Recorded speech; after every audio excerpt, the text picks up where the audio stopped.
Mayo ng buhay kan madukayan ang hawak kan 51 anyos sa si Gina Barde. Residente kan Barangay Scout Fuentebella, Goa, Camarines Sur, matapos na malamo sa spillway kan nasambit na barangay poco mas o menos alas 10 din aga kan Biyernes, Enero 27. Sigun sa Local Disaster Risk Reduction and Management Office, nagtatrabaho bilang barangay tanod si Barde, asin iyuan nakatokang magbantay sa Laki-Laki Elementary School. Antes an insidente, hinatod subuot kan biktima sa indang residensya an sa iyang aki huli ta suspendido na ang klase dara kan pag-uuran. Kan pauli, hanggang tuhod pa sa nasubot ang baha sa spillway. Alagad kan pabalik na sa eskwelahan, lampas tawo na. Sa ibong kaini, pinirit pa kan biktima na makabalyo na naging rason man kan sa iyang pagkakabutod.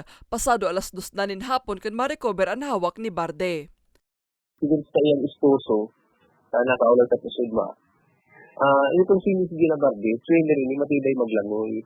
Alagad, nituli siguro sa iyang sa edada naman, tapos malipot pati tubig. Pinurito kong magdalyo, maglangoy.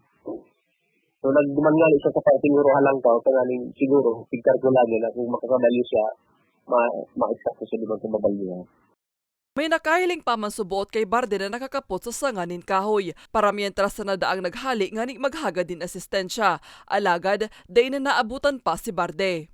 Isang nag-ano po kami, nag-aabang. Duman po sa siguro sa kuyang mga responders na malito po duman sa nasabing lugar. Kapag sa Balyong Pangpang na naaraman nila, na-recover na, na-retrieve na sa pamilya. Ganda nga alas 2 nila hapon. 2 kilometers away po duman sa pinangyarihan. Doon man po nagpundong harana na nakasabi po ito sa sarong kahoy. Patanid kan otoridad, pirming mag-andam asindain na magpumirit pa in kaso delikado ang sitwasyon na lalaugan. Sa presente, nakapatente na ang bangkay sa saindang residensya. Para sa mga baretang tatak, Bicol, Maria Lorenzana.